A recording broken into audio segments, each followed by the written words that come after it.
here we are outside the Sessions Court. And as you can make out from the various crews behind me, they're all waiting for actor Salman Khan, and convict in this case, whose sentence of 5 years has just been suspended. And yes, he's leaving his home to come into court, but it is only for a routine. He's had very good news, as we know this morning, because his sentence has got suspended. So he's left from his home in Bandra, so he should be here in about an hour from now. But let's just go through exactly what happened in court. And to come to that order, what Justice Abhay Thapse had to say, and what are some of the considerations that he made before he came to the order of saying that yes, Salman Khan deserves to have his sentence suspended at least at the time that the appeal is pending. Saurabh Gupta, my colleague, is here with me. Saurabh was inside the court. Saurabh, the judge made some very interesting points. Also, while he seemed very, very sympathetic to Salman right from the beginning, talking about what the norm was, but he also asked some very sharp, pertinent questions about the timing of getting the order and how the defense has acted.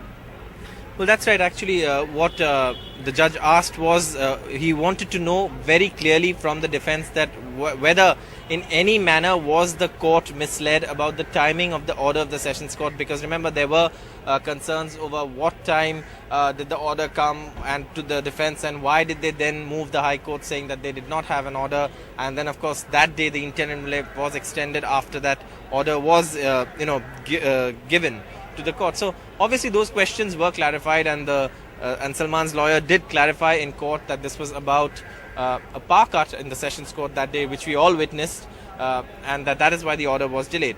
Now, coming to the sentence against Salman being suspended, the court did say that it is a norm that when the sentence is below 7 years, the High Court does grant bail and suspends the sentence, and that is exactly what the court did. And and the court's reason was that, is there any particular reason that we should depart from norm? The prosecution did put forward some questions, arguments, but the court obviously did not uphold those arguments. Okay, just to tell our viewers as well that while accepting all the points made by the defense that it was enough and they should go by the norm of giving him a suspended sentence because it was less than 7 years, what the court said, and we are hearing some voices now from other people as well, like Lok Sabha MP and former Mumbai Police Commissioner Satyapal Jain, who has said that this only happens, that he's a little disappointed because the poor, and they felt encouraged by the fact that even someone as powerful as Salman Khan could not escape the law and the legal process, and he felt that he was a little disappointed. So that's interesting to see that even the judge referred to the fact that things were very different from Salman Khan. What did he say about that when he said that you have your resources?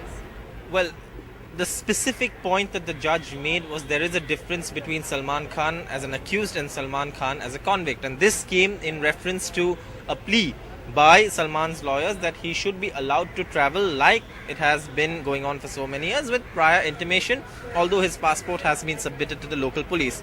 Now the judge said, no, that's not possible. You cannot simply travel with prior intimation. You have to seek permission to travel because you're no longer an accused, you're a convict. And that is the specific order that the judge passed, that you have the liberty to seek permission to travel abroad, but you can only travel with the permission of the court and not just travel with prior intimation like he was doing when he was an accused. So the judge really sounding a reality check as his fans outside his home celebrate. The judge pointing out a fact that Salman Khan is now not just an accused, and not just sentence may have been suspended, but in the eyes of the law, Salman Khan is also a convict who has been convicted of a hit and run case where he has a suspended sentence of 5 years. And as Saurabh was mentioning actually about some of these terms of the new bond that he has furnished, that all happens here. He has to surrender in court in this City Civil and Sessions Court in Mumbai, which is in the heart of town. Salman Khan's house is in Bandra, and for those like me who are not familiar with Bandra, of course the main problem is that the traffic is really killing. So he may have left half an hour ago, but it takes a considerable amount of time, in fact upwards of an hour, to get to this part which is near Church Gate. This is where the Sessions Court is. How long, Saurabh, do all the process expected to last? Is it very, very cursory, or is there also some kind of basic questioning or filing of forms? Well, it's filing of forms, submitting of proof of the deposit amount of 30,000 rupees, and then of course there are basic tests that are done, fingerprinting and all of that is done when someone is either taken into custody or they're granted bail, and all of those things will be done. And the process is not very complicated. It's expected to take about 30 to 45 minutes at the most. Okay, Saurabh Gupta, thanks very much for joining us. So basically, Saurabh was there inside the court giving us the details of what happened with Salman Khan. We're just waiting for him to come back over here. And that should wrap up the major drama that we've been seeing unfold over the last 48 hours, ever since the court held him guilty and sentenced him to 5 years in prison.